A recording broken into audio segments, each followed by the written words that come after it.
Tahun ke-8 Hijriah, 10.000 kontingen pasukan Muslim yang dipimpin langsung Nabi Muhammad berangkat dari Madinah menuju Mekah. Kontingen pasukan Muslim berhasil memasuki Mekah tanpa hambatan berarti. Peristiwa tersebut dikenal sebagai Fatu Mekah atau pembebasan kota Mekah dari kekuasaan kaum jahiliyah. Sebanyak 360 berhala yang sudah menjadi bagian dari kaum jahiliyah segera dihancurkan oleh pasukan Muslim. Fatu Mekah menjadi monumen sejarah bagaimana penaklukan sebuah kota tanpa disertai dengan pembantaian atau penjarahan terhadap penghuninya. Philip K. Hitti, ahli sejarah Arab dari Universitas Princeton, menyatakan bahwa hampir tidak ada kemenangan militer dalam catatan sejarah kuno yang bisa menandingi peristiwa penaklukan Mekah. Sikap simpatik yang ditunjukkan Nabi Muhammad dan para sahabatnya membuat terjadi konversi keyakinan secara massal di kalangan penduduk Mekah. Berbondong-bondong penduduk Mekah mengikuti ajaran yang dibawa oleh Nabi Muhammad. Bilal, sahabat Nabi Muhammad, kemudian mengumandangkan azan pertama di Ka'bah. Sementara itu, di pegunungan sebelah timur Mekah, sebuah konsentrasi pasukan gabungan dari beberapa suku Badui Arab tengah bersiap menghadapi pasukan Muslim. Konsentrasi pasukan gabungan itu dipimpin oleh Malik bin Auf. Suku-suku yang bergabung adalah Hawazin, Saqif, Nas, Jusyam, dan Bani Hilal. 20.000 pasukan gabungan itu telah dipersiapkan ketika pasukan Muslim belum mencapai Mekah. Malik bin Auf memiliki skenario bahwa pasukan Muslim tidak akan mudah menguasai Mekah. Setidaknya, pasukan Muslim akan mengepung Mekah berminggu-minggu lamanya.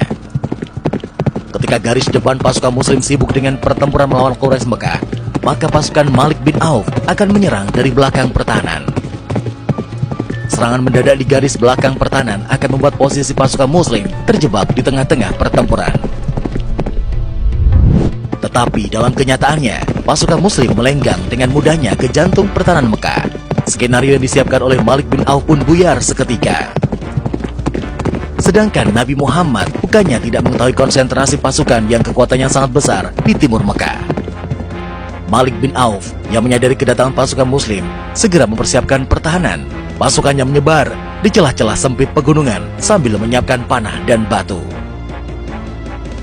Pagi-pagi buta, pasukan Muslim mulai mendekati lembah Hunain, sebuah jalan yang menghubungkan Mekah dengan Taif.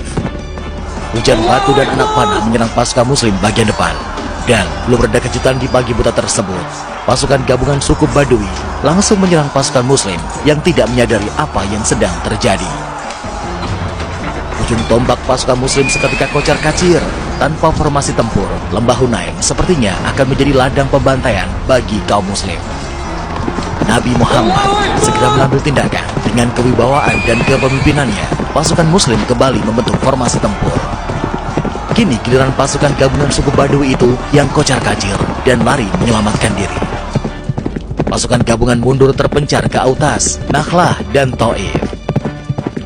Nabi Muhammad memimpin pengejaran pasukan gabungan yang lari ke Taif, sedangkan Abu Amir al-Ash'ari memimpin pengejaran ke Autas dan Khalid bin Walid mengejar ke Nakhlah. Pasukan gabungan yang lari ke Taif dipimpin oleh komandan tertinggi mereka, Malik bin Auf. Nabi Muhammad tidak memberi angin kepada Malik bin Auf untuk mereorganisasi pasukan. Meskipun terkepung, Malik bin Auf dan pasukannya masih bisa bertahan karena dilindungi oleh Bani Saqif. Dalam pengepungan Taif, Abu Sufyan, pemimpin Quraisy Mekah yang kini berada di pihak Nabi Muhammad, kehilangan sebelah matanya. Abu Sufyan yang kehilangan sebelah matanya meminta Nabi Muhammad agar Allah mengembalikan matanya seperti semula. Nabi Muhammad memberinya pilihan sebuah mata di surga atau Allah mengembalikan matanya sekarang. Dan Abu Sufyan memilih sebuah mata di surga. 2 minggu lamanya Taif dikepung pasukan Muslim. Namun tanda-tanda jatuhnya kota tersebut masih belum terlihat. Di tengah-tengah pengepungan Taif, Bani Hawazin memilih menyerah kepada pasukan Muslim. Nabi Muhammad menerima penyerahan mereka dan membebaskan tawanan dari kalangan Bani Hawazin. Melalui Bani Hawazin, Nabi Muhammad menyampaikan pesan kepada Malik bin Auf. Pesan tersebut berisi bahwa seluruh keluarga dan harta benda Malik bin Auf akan dikembalikan jika dia mendatangi Nabi Muhammad sebagai Muslim. Malik bin Auf yang mendapatkan pesan tersebut bergegas meninggalkan benteng Taif pada malam harinya. Di depan Nabi Muhammad, Malik bin Auf mengucapkan kalimat syahadat. Nabi Muhammad bukan hanya mengembalikan keluarga dan harta bendanya, tetapi juga memberinya kepercayaan memimpin Bani Hawazin yang terlebih dahulu masuk Islam.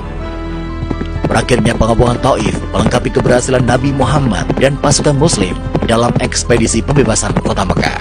Suku-suku Baduy Jazirah Arabia kini memulai babak baru peradaban dengan ajaran yang dibawa Nabi Muhammad.